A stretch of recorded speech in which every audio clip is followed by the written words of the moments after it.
किती दिवस पहिले पाऊस पडत आहे आणि छान असा पाऊस पडे, थोडंसं कोवळं ऊन आहे.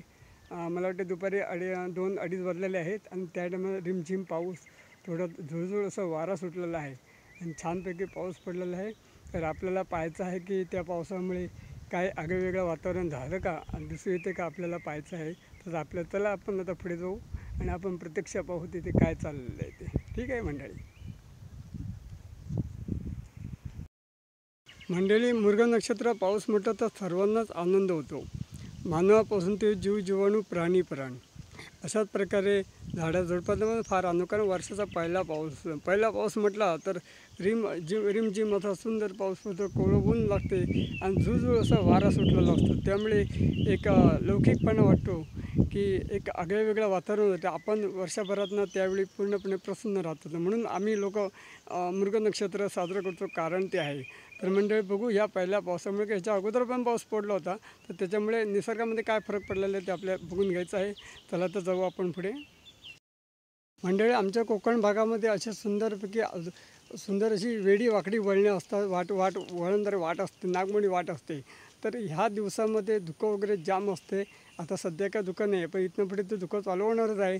आणि त्यात रिमझिम पाऊस आणि त्यात ह्या वळणे वाटेतून चालणं म्हणजे अनोखीच एक ओळख दाखवून देते आपल्याला ही वाट. आणि अशामुळे खेडेगावामध्ये तर खूप प्रसन्न वाटते. तर आता ह्या वेड्या वाकडे वळणे म्हणून मी पुढे चाललेलो आहे. मला पुढे हिरवळ बघायची आहे आणि ते निसर्ग जरा पाहायचं आहे की आपल्याला पहिल्यापासून थोडंसं निसर्गामध्ये का बदलाव झालेला आहे का, ते आपल्याला पाहायचं. ते आता मी चाललेलो आहे आणि तुम्ही तर माझ्यासमोर आहातच. तर आपण निसर्गामध्ये कोणता फरक पडलेला आहे ते आपल्याला पाहायचं आहे. मंडळी, मे महिन्याच्या 15 तारखेनंतर अधूनमधून पाऊस पडतो आहे. त्यामुळे ह्या जूनच्या 1 ते 2 तारखेपर्यंत थोडासा निसर्गात बदल झालेला आहे. तो म्हणजे थोडीशी हिरवळ वगैरे आलेली आहे आणि हिरवळीमुळे काही वातावरण वेगळंच वाटते, जसं की धरणी माता शालू नेसून आहे की काय असं आपल्याला जाणून जाते. तर अशा प्रकारे त्या निसर्ग हिरवळीसाठी पुणे ही आता सुरुवात झालेली आहे छानपैकी.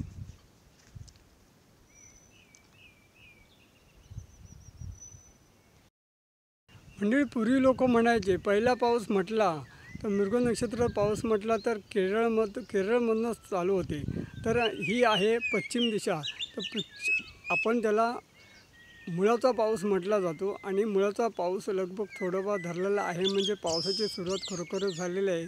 पण या काही अधूनमधून पाऊस लागतो, त्याच्यामुळे थोडं निसर्गामध्ये खरोखर बदल वाटतो आहे. थोडं हिरवचा डोंगर वगैरे छान येते, थोडेसे धुकं असतं आणि अशा प्रकारे मृग नक्षत्र पावसाचा हा निसर्गाचा अनोखी वातावरण आणि दृश्य पाहणं एक वेगळंपणा वाटतं मंडळी.